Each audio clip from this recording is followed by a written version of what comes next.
और बेंगलुरु में विपक्षी दलों की बैठक के बाद साझा प्रेस कॉन्फ्रेंस किया गया। केंद्र की एनडीए सरकार पर जमकर विपक्षी दल के नेता बरसे हैं। विपक्षी दलों की बैठक में 26 सियासी पार्टियां शामिल हुई थी। बैठक में 11 लोगों की समन्वय समिति बनाने का भी निर्णय लिया गया। वहीं विपक्षी एकजुटता को लेकर तीसरी बैठक मुंबई में बुलाई गई है। आपको बता दें कि विपक्षी महागठबंधन को इंडिया नाम दिया गया है।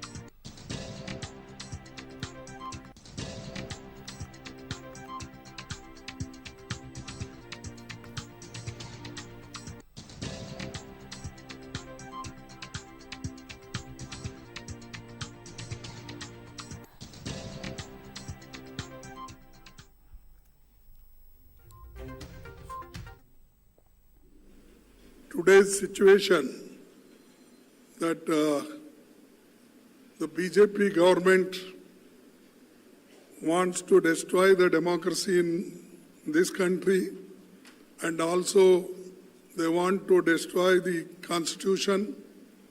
They are using the autonomous bodies like CBI and ED, vigilance, all such institutions they are using against opposition party leaders and their workers. Therefore, there is a grave situation. To save this situation, we have come together, and country is important for us.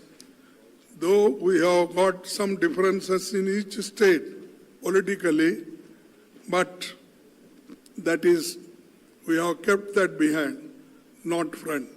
The front is only to how to save the country and people of this country.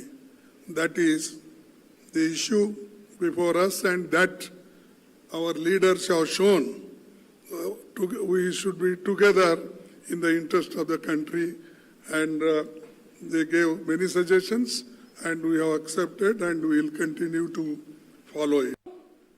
चाहे बंगाल हो, चाहे बिहार हो, चाहे महाराष्ट्र हो, सरकार बेचना, सरकार खरीद करना एक ही काम है गवर्नमेंट का।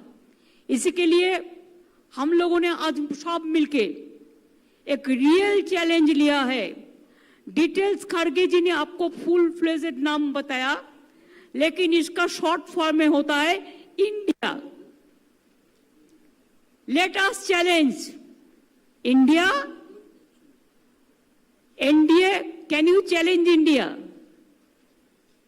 Bhajpa, can you challenge India? The other people, can you challenge India? We love our motherland. We are the patriotic people of this country.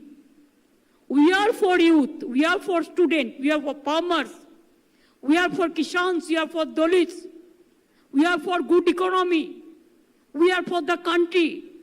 We are for the world. So our challenge will be all focus, all publicity, all campaigning, all program.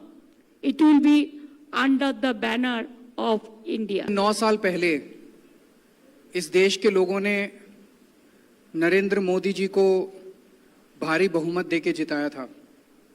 इन 9 साल के अंदर उनके पास मौका था, वो देश के लिए बहुत कुछ कर सकते थे, लेकिन इन 9 सालों में उन्होंने एक भी सेक्टर ऐसा नहीं है जिसमें हम कह सकें कि तरक्की हुई है। हर सेक्टर को बर्बाद करने में उन्होंने कोई कसर नहीं छोड़ी। सबसे बेस्ट तो है आप सेकंड क्लास की रेलवे की टिकट लेके किसी भी ट्रेन में चढ़ जाइए, आपको पता चल जाएगा कि आज से 4-5 साल पहले रेलवे ठीक ठाक चला करती थी। आज पूरी बर्बाद कर दिया इन लोगों ने रेलवे। इन्होंने इकोनॉमी बर्बाद कर दी, इन्होंने रेलवे बर्बाद कर दी, सारे एयरपोर्ट बेच दिए, इन्होंने जहाज बेच दिए, आसमान बेच दिया। सिर्फ हमारी पार्टी के नहीं है, कुछ लोगों को ऐसे लग रहा है कि परिवार के लिए लड़ाई लड़ रहे हैं। हाँ, देश हमारा परिवार है और इस परिवार के लिए हम लड़ रहे हैं। देश ही हमारा परिवार है, तो इस परिवार को हमें बचाना है। और लड़ाई हमारी एक पार्टी के खिलाफ या एक व्यक्ति के खिलाफ नहीं है, लड़ाई हमारी नीति के खिलाफ है, तानाशाही के खिलाफ है। और जैसे एक जमाने में आज़ादी की लड़ाई हुई थी, तो अब आज़ादी खतरे में आई है। तो इस आजादी के लिए हम सब इकट्ठा आए हैं और पक्का भरोसा है कि हम कामयाब रहेंगे, हो जाएंगे। और देश के जनता के मन में एक डर है कि अब क्या होगा, तो हम इतना उनको एक एहसास दिलाना चाहते हैं, कि विश्वास दिलाना चाहते हैं, डरो मत, हम है। ये जब हम डिस्कशन कर रहे थे